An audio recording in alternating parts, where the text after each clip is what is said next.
Las posiciones políticas de cada candidato se están ubicando cada vez más al centro del espectro. ¿Responde a la estrategia de búsqueda de votantes más distanciados de las extremas o se trata de acciones genuinas? Esta respuesta a otras preguntas también en unos minutos en 8 en punto.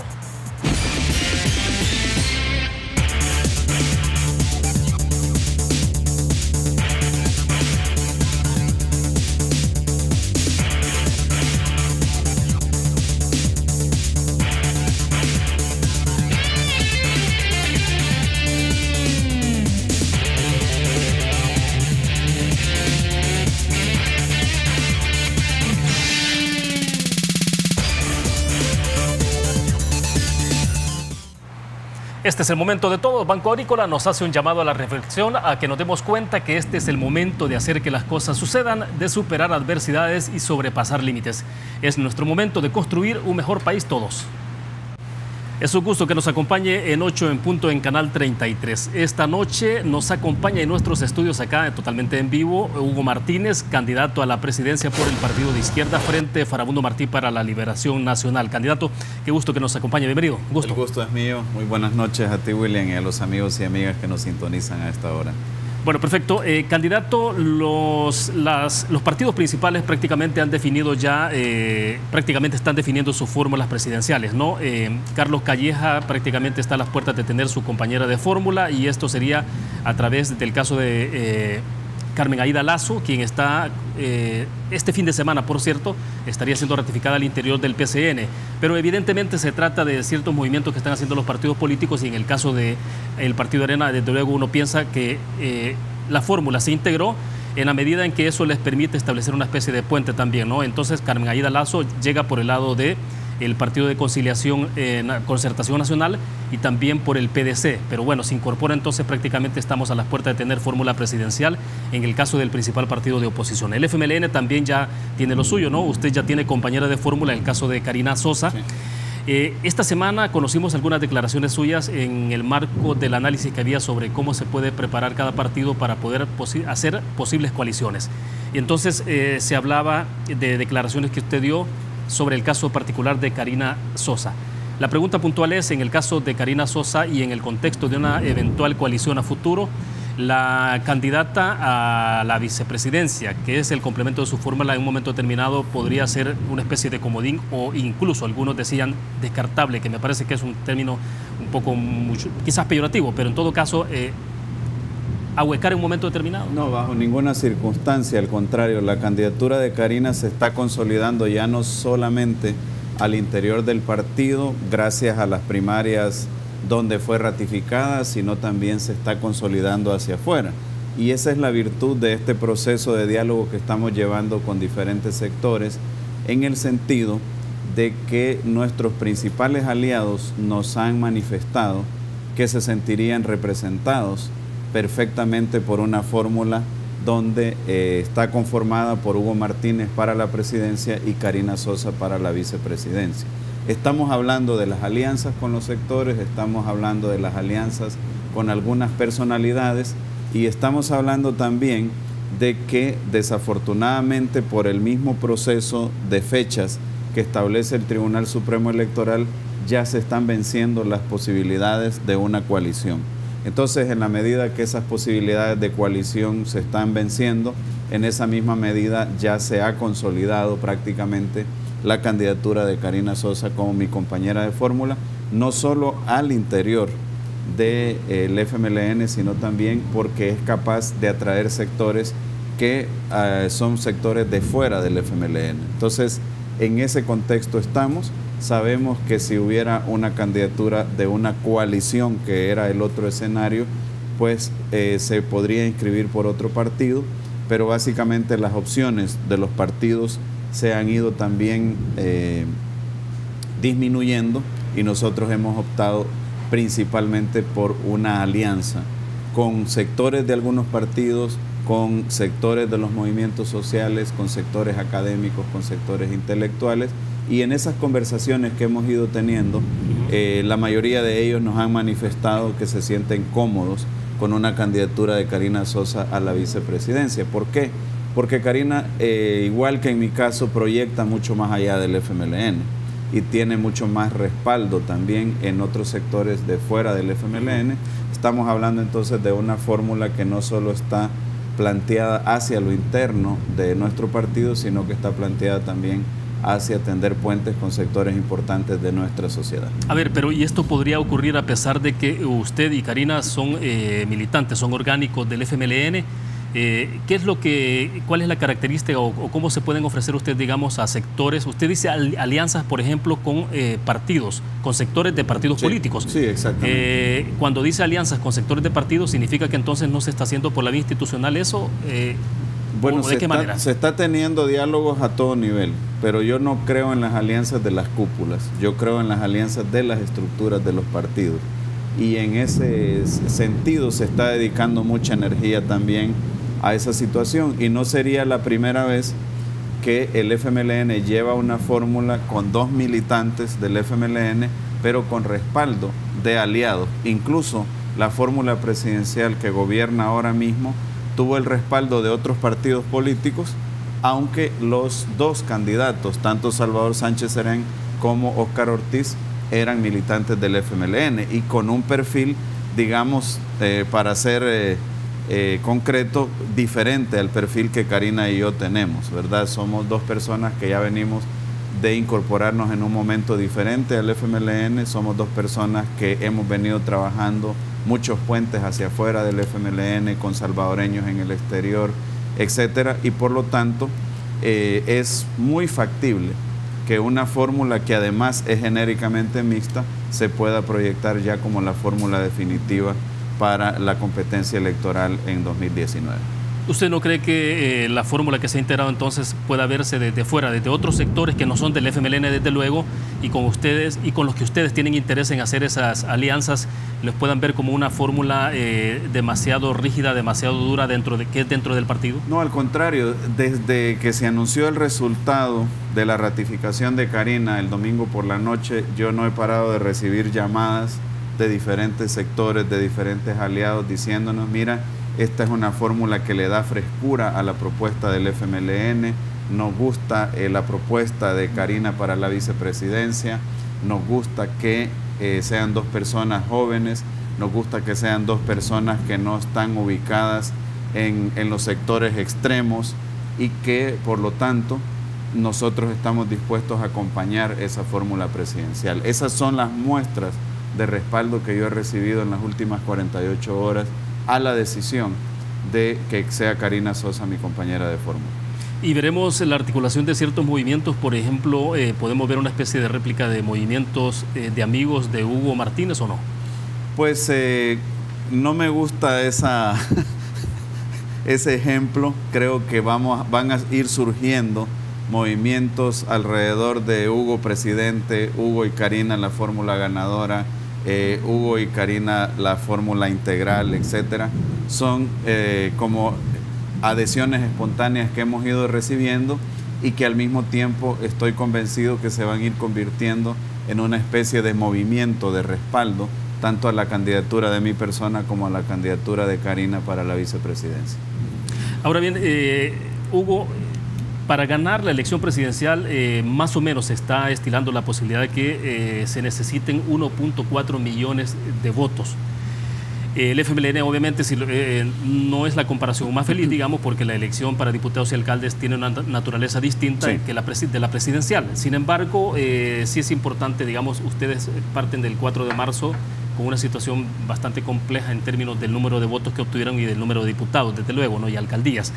Pero, ¿qué es lo que ofrece entonces Hugo Martínez o está ofreciendo en este momento como candidato y con su fórmula, desde luego, para poder llegar a romper, digamos, el capote y llegar más allá de la votación que se tuvo el 4 de marzo, insisto, el comparativo a veces hay que guardar las distancias, pero hay que llegar a 1.4 millones de salvadoreños. ¿Cómo lograrlo? Bueno, para ponerle un poco más de elementos al análisis hay que tomar como referencia también el resultado en la elección presidencial de 2014. Sí. Donde el FMLN sacó en la segunda vuelta casi 1.400.000 votos. Con eso ganó el presidente Salvador Sánchez Serén. Pero evidentemente que no podemos negar ni podemos ignorar este otro hecho histórico del 4 de marzo. Bueno, sería más cómodo hacer la comparativa entonces con presidencia.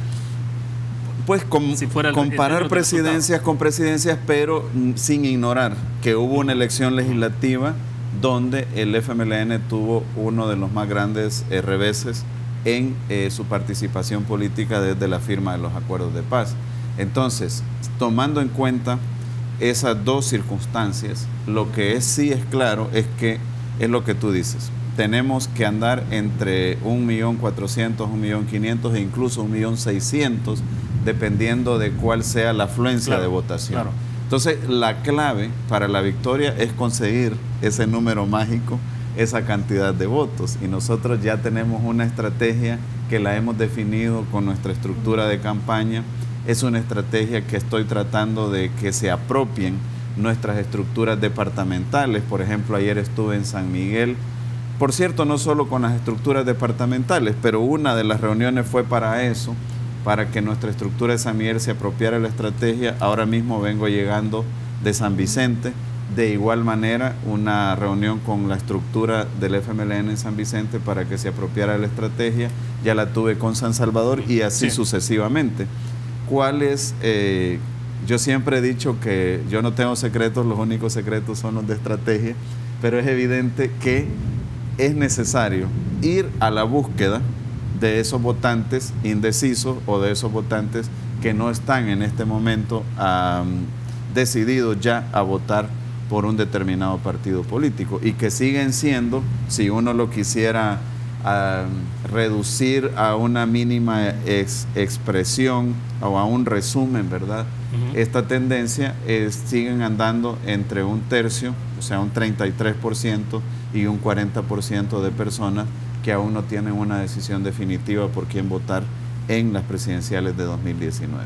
Uno pensaría de inmediato en el caso de los indecisos como aquellos que están fuera de la franja interna de los del partidos voto políticos. Duro de los partidos, correcto. Pero están fuera, ¿no? Pero ustedes tendrían que trabajar en la parte interna que tiene que ver recuperar el piso con el que han contado siempre con votos y además abrirse a esa posibilidad de atraer a los indecisos. Exactamente. Dejo planteada la inquietud porque me interesa que profundicemos en ese tema, sobre todo porque ustedes ya van, en todo caso, estarían aspirando a un tercer periodo presidencial, ¿no? Así es. Y siempre el ejercicio en la presidencia genera un desgaste natural.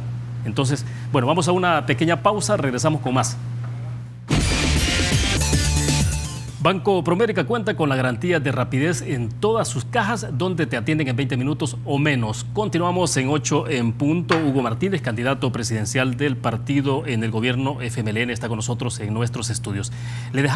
Candidato, le dejaba planteada la interrogante en el segmento anterior y es, ustedes van o aspiran, ¿no?, por un tercer periodo presidencial. Siempre hay un desgaste natural en el ejercicio en el gobierno y obviamente ustedes vienen de una elección bastante compleja en términos de resultado del 4 de marzo anterior.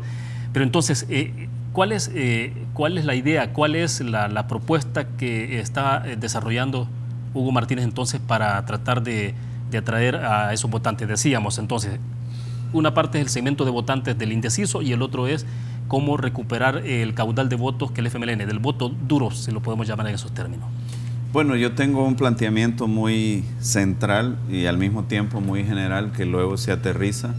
Mi objetivo y mi filosofía para el gobierno de Hugo Martínez, el tercer gobierno del FMLN, es, número uno, que vamos a continuar haciendo todas aquellas cosas que se han estado haciendo bien y las vamos a perfeccionar. Por ejemplo, los programas sociales. Los programas sociales, muchos de ellos han sido exitosos y hay que perfeccionarlos y hay que mantenerlos mientras existan esas grandes brechas de desigualdad y esa falta de oportunidades en nuestro país. Pero en ese sentido, por ejemplo, el FMLN desarrolló el programa Vaso de Leche. Sí. Pero es un programa que ha venido de más a menos. Digo, no parece que se haya ampliado mucho más. El caso de las computadoras, de un niño, una computadora, que es otro programa que se planteó muy interesante, que también parece que se ha quedado, no sé si es un poco en el congelador o se ha profundizado. Todos han ido creciendo, no hemos llegado a cubrir todavía el 1.300.000 estudiantes, porque el objetivo es cubrir las escuelas y que en esas escuelas puedan hacer uso de las computadoras. O sea, ¿no son programas que se han estancado? No, al contrario, han ido creciendo, todos. Incluso el paquete escolar ha ido creciendo y no solo tenemos que fijarnos en el crecimiento, porque llega un momento en que ya la cobertura, el universo que vas a cubrir tiene un límite, ¿no? tenemos que fijarnos también en la calidad de esos programas. Y esos programas se han ido ampliando. Por ejemplo, hemos ido hacia la educación gratuita, hacia las becas para la educación gratuita en la Universidad de El Salvador, en la educación superior, hemos ido a la universidad en línea. Entonces, todos esos proyectos, todos esos programas son programas exitosos. Esos programas que han sido exitosos, no solo los vamos a mantener, sino que los vamos a perfeccionar. Pero número 2, hay también cosas que no se han hecho del todo bien y que hay que corregirlas. Por ejemplo, el tema de los subsidios. El tema de los subsidios, en un afán por focalizar el subsidio, se dejó fuera a gente que necesita el subsidio y que es importante que a esa gente se le mantenga el subsidio mientras lo necesita. No estamos ahora, pero hablando tampoco usted es enemigo de la focalización, ¿no? O sea, no, es que mira, hay que focalizar, ¿o no? Sí, claro, pero con un método que no paguen justos por pecadores, que no se deje excluida gente que necesita el subsidio y que tampoco se incluya gente que no lo necesita. Entonces eso requiere un diseño estadístico, un diseño matemático, pero también pegado al terreno para que esas cosas queden claras y se pueda comprobar quiénes sí lo necesitan, quiénes no lo necesitan. Pero hay una tercera cosa, William, que es importante decirla, y por eso es que mi gobierno va a ser diferente, muy diferente de los 2 gobiernos en los que hemos estado como FMLN. Y es que nos vamos a atrever a hacer cosas que aún no se han hecho. Por ejemplo, para mí es muy importante una reforma en el sistema educativo que permita una mayor flexibilidad para que las universidades, después de que los jóvenes hacen su bachillerato, puedan darles una formación técnica que les permita una salida lateral.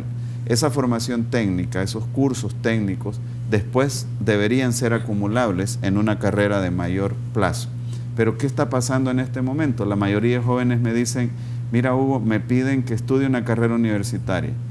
Paso 5 hasta 6 años estudiando una carrera universitaria y cuando me gradúo no encuentro trabajo. Entonces hay que darle vuelta a eso, hay que propiciar salidas laterales a los jóvenes que puedan encontrar un primer empleo. Pero no solo tiene que hacerse la reforma en educación, ¿verdad?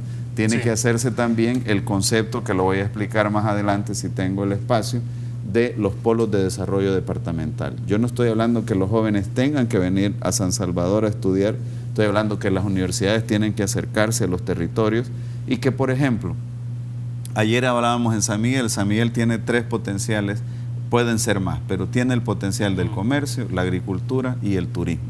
Entonces hay que formar jóvenes para que salgan al mercado laboral en ese campo y dentro del comercio en el emprendedurismo. Pero ¿cómo evita usted repetir la historia del Megatec de la Unión, por ejemplo?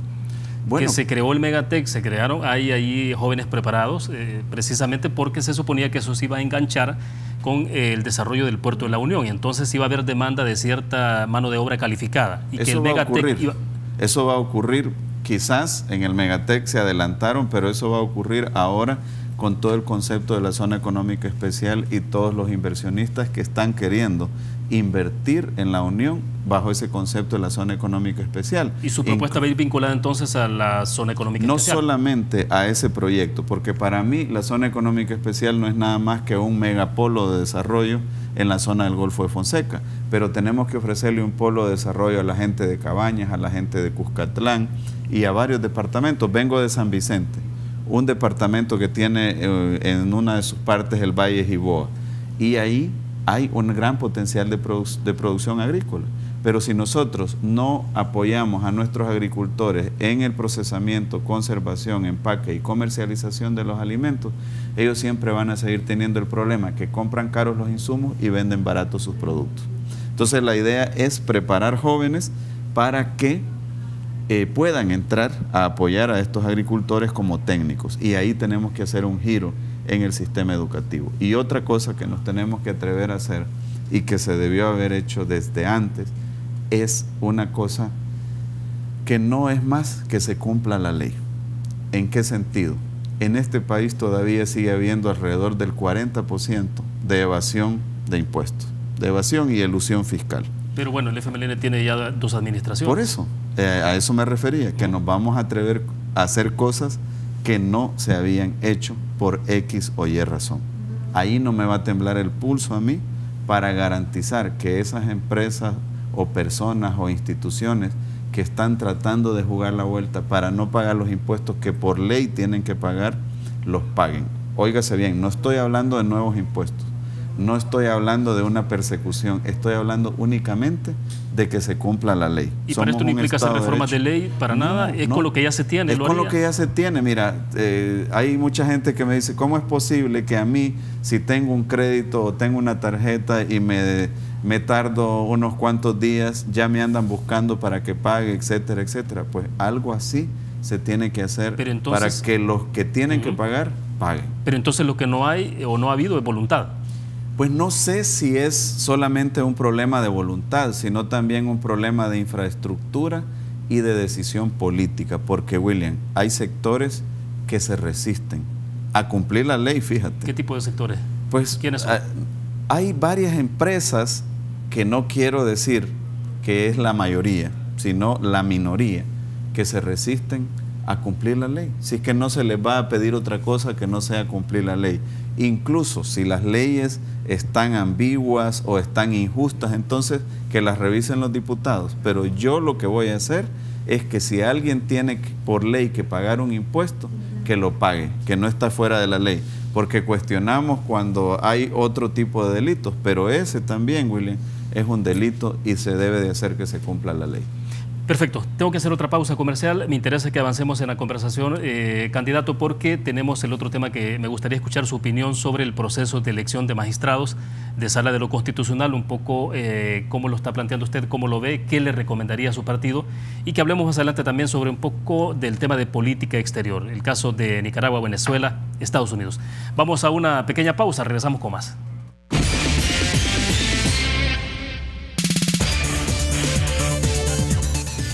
Son 148 años cumpliendo con la transparencia y con la innovación de siempre. Felicidades a la Lotería de Beneficencia por sus 148 años de aniversario. Hugo Martínez, candidato presidencial del FMLN, continúa con nosotros en nuestros estudios. Para cerrar sobre la conversación y el hilo del tema anterior, candidato, siempre me quedó un poco la curiosidad, si finalmente, y le insisto en la pregunta, ¿se está articulando la propuesta de Hugo Martínez entonces en la parte económica y un poco social sobre la base de las zonas económicas especiales? No, ese es un aspecto y una experiencia que puede convertirse en un megapolo de desarrollo en la zona oriental. Pero está considerado. Pero sí, está considerado, pero hay que perfeccionarlo, ¿verdad? Por ejemplo, hay gente que ha planteado preocupaciones que yo las resumo y las pongo ya en una posición de Hugo Martínez. Cualquier proyecto de zona económica tiene que respetar estándares ambientales, tiene que respetar el medio ambiente, estándares laborales, tiene que respetar los derechos laborales reconocidos internacionalmente y tiene que respetar las facultades que tienen las municipalidades, ¿verdad? Porque no podemos ir por encima o atropellando las facultades que tienen las municipalidades. Más bien lo que se debe hacer es una coordinación del esfuerzo de las municipalidades para este megapolo de desarrollo en la zona oriental. ¿Y no estamos hablando, candidato, que se trata de un proyecto con características neoliberales? No, en absoluto. De hecho, según yo recuerdo, las primeras conversaciones que se tuvieron alrededor de este proyecto fue conociendo las experiencias como el Puerto Mariel en Cuba. No creo que los cubanos estén en ese concepto, pero hay que revisar la letra pequeña de la ley, etcétera, para que todo el mundo quede satisfecho, pero hay que hacerlo pronto. Pero en todo caso no estamos hablando de que ese es el concepto del gobierno de Hugo Martínez. El concepto del gobierno de Hugo Martínez son los polos de desarrollo. Y esos polos de desarrollo, en este caso, puede coincidir con una zona económica especial, pero yo lo que busco es potenciar tres cosas que son preocupaciones básicas de nuestra población y potenciarlas desde lo local, no desde la macroeconomía. Uno, la población está preocupada y quiere más empleo y crecimiento económico. La población está preocupada por la seguridad y también ha ido surgiendo una preocupación sobre el futuro de los programas sociales. Pues en un polo de desarrollo podemos combinar esas tres cosas. Por ejemplo, invirtiendo en becas para jóvenes que saquen un técnico en turismo rural, en agroindustria, en mecánica de aviación para el caso del aeropuerto, en marinos mercantes, en emprendedurismo. Entonces ya se está haciendo una inversión en lo social y se tiene un nicho de empleo, ya sea por cuenta propia o no, para estos jóvenes. Y cada joven, cada empleo que le ofrecemos a un joven es un joven que rescatamos de las garras del crimen organizado. Entonces ahí en el concepto del pueblo de desarrollo y con estos 3 vectores tienes ya una elaboración sobre lo que va a hacer el gobierno de Hugo Martínez en el desarrollo territorial de nuestro país. De acuerdo, a ver si pasamos al tema entonces, porque me interesa saber cuál es la recomendación, la sugerencia que Hugo Martínez puede hacer a su partido sobre todo este proceso de elección de magistrados a Sala de lo Constitucional, un proceso que se ha estancado eventualmente en Asamblea Legislativa, en la medida en que, bueno, obviamente no tenemos todavía elección de magistrados a Sala de lo Constitucional. Pero antes sí quisiera que escucháramos y viéramos algunas declaraciones de Enrique Anaya, un abogado de la República, y también de Eduardo Cader, que es el presidente de la ASI, refiriéndose a este tema. Escuchamos y veamos. Todos los diputados y todos los partidos políticos tienen el discurso de téngannos confianza, tengan paciencia, vamos a elegir los mejores. El problema es que el método que han seleccionado nos da las señales totalmente contrarias de que quieran elegir los mejores. Temas como por ejemplo el de la tutela de un habeas corpus, eso en este momento no existe. Y si usted es detenido y solicita eso, no va a tener respuesta y va a continuar detenido. Nosotros como Asociación Salvadoreña de Industriales reclamamos rapidez, prontitud a la hora de deliberar y considerar a las personas más idóneas. Bien, y mientras tanto lo que tenemos ahí son esas declaraciones, pero también hoy por la tarde conocíamos alguna información que estaba dando Sergio Arauz del periódico electrónico El Faro, y él mencionaba una lista de candidatos potenciales a magistrados que contarían con al menos 70 votos o 70 diputados de Arena, del Partido Arena, del FMLN y de Gana Oficial. Y ahí, por ejemplo, se estaba hablando de Marina de Torrento, de Aldo Cader, de Sergio Avilés, de Ivette Cardosa y Carlos Sánchez. En esta lista preliminar que se ha conocido en los medios de comunicación, desde luego, no aparece Carlos Pineda, que es el jefe de la sección de probidad, y tampoco Sonia Cortés, que es la Procuradora General de la República. Bien, sí me gustaría entonces conocer cuál es la opinión o qué sugerencia o recomendación le está dando el candidato presidencial a su partido. Mi recomendación no solo a mi partido, sino a todos los partidos. Número 1 es que elijan lo antes posible. Número 2, que elijan de una forma transparente. Número 3, que elijan sin exclusiones, es decir, que todos los diputados y diputadas se comprometan en esa elección. ¿Usted esperaría ver una votación por unanimidad? Eso esperaría, eso es lo ideal. ¿Sabes por qué? Porque eso genera más confianza en la población. Y número 3, que elijan tomando el criterio de la idoneidad, que dejen a un lado los cálculos políticos de que si este magistrado va a ser afín a mi persona, de que si este magistrado no me va a sacar las cuentas más adelante, etcétera, etcétera. Eso es lo que les pido a todos los partidos, sin excepción, que es el momento de que le den una señal de confianza a la población, respetando esos aspectos. Número 1, eligiendo rápidamente. Número 2, de forma transparente. Número 3, sin exclusiones. Y número 4, respetando el criterio de idoneidad en los candidatos que están referidos para ocupar esos cargos. ¿Y cómo ve entonces la posibilidad de que ya no figure en esa lista de potenciales aspirantes o candidatos, o que sean electos el caso de Carlos Pineda y de Sonia Cortés? Bueno, no voy a pronunciarme sobre la lista porque no sé si es ya una información confirmada. Lo que yo insistiría es que se tomen en cuenta esos 4 aspectos, cuando menos, para tomar una decisión que sea aplaudida por la población y que genere confianza en la población. Me imagino que usted habrá leído también la semana pasada, Carlos Calleja, el candidato presidencial del Partido Arena, escribió 3 tuits y en esos hacía referencia a este proceso. Y él hablaba sobre la necesidad también de la independencia de poderes en elección de magistrados. Sí, eso es algo en lo cual podríamos estar de acuerdo, tomando en cuenta pues que realmente quien atropelló por mucho tiempo la independencia de poderes fue el Partido Arena. Recuerdas que antes no había esa separación y esas críticas entre órgano ejecutivo, órgano legislativo y un órgano judicial. Generalmente en CAPRE se definían las posiciones que se iban a tomar. y eso fue durante las administraciones del Partido Arena. Bueno, pero la sala que recién terminó periodo prácticamente se terminó tomando decisión en Casa Presidencial. Sí, puede haber sido ese un error. Con la administración de Funes. Puede haber sido ese un error, pero no queda ninguna duda de que esa sala bajo ninguna circunstancia fue pro administración Funes, ni que fue pro administración Salvador Sánchez Serén. Entonces, a lo que nos referimos con independencia es que no le esté dando indicaciones otro órgano de Estado a un órgano de Estado tan respetable como es la Corte Suprema de Justicia. Entonces, yo estoy de acuerdo en esa aseveración, pero lo que quiero es que lo llevemos a la práctica, porque la historia durante la administración de Arena fue todo lo contrario, fue absolutamente todo lo contrario.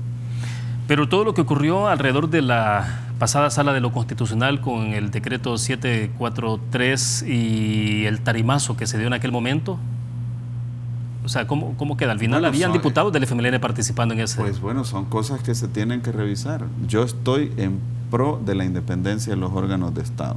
Si un partido u otro partido llevó mal ese proceso, pues tiene que corregirlo, pero se tiene que corregir en la práctica. Coincido con el manifiesto, coincido con la declaración de que debe haber una independencia entre órganos de Estado. Por eso hemos luchado, pero esa independencia se debe reflejar en la práctica. ¿Esta posición lo distancia un poco de la posición del FMLN entonces? No, bajo ninguna circunstancia.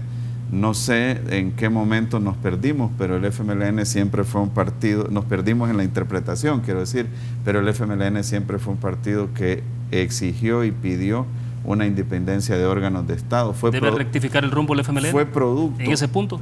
Dame un segundo. Fue producto de los acuerdos de paz, precisamente, que se hicieron algunas modificaciones a instituciones importantes. Y yo creo que cada partido debe revisar su actuación hacia atrás y, si es necesario que corrija, hay que corregir hacia adelante. Lo que yo estoy diciendo es que debemos de reflejar en la práctica que estamos por la independencia de órganos de Estado. Por ejemplo, si bien es cierto, muchos de nosotros no compartíamos algunas resoluciones de la Corte Suprema de Justicia, también es cierto que siempre estuvimos dispuestos a que se aplicaran, incluida la resolución sobre los diputados suplentes. Imagínate qué le costaba a la Corte emitir una resolución antes de que los eligieran. Ah, pues no, la emitió después que los eligieran, violando derechos adquiridos, porque también ellos, con el voto popular, habían adquirido el derecho de ser diputado suplente.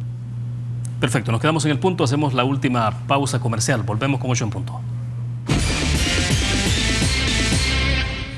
Es un gusto que siga con nosotros. Candidato, para cerrar entonces, porque tengo pendiente este tema que me interesa conocer su opinión y es sobre la política exterior, el caso de Nicaragua, Venezuela, Estados Unidos en ese contexto, pero ¿cuáles son los principios y valores que estarían que van a regir su posible administración gubernamental en todo el tema de política exterior? Sí. Sobre todo porque hemos visto, por ejemplo, algunas declaraciones que parece que son un poco distantes, las suyas, respecto de las que uno escucha de los dirigentes del FMLN, incluso el presidente de la República, sobre lo que está ocurriendo en Nicaragua, por ejemplo. Bueno, mi filosofía es clara en cuanto a política exterior. Siempre he aspirado a que el país debe tener una política exterior abierta al mundo y sin ataduras ideológicas. Eso significa también sin alineamientos especiales con un sector determinado, etcétera, que por cierto, antes de que estuviéramos en la Cancillería, había alineamientos de El Salvador. Entonces, la ganancia de El Salvador en estos 9 años es que ha generado confianza en el concierto internacional y ha tenido una posición propia, y siempre antes de que estuviéramos en la Cancillería ya se sabía cuál iba a ser la posición de El Salvador porque estaba alineada totalmente.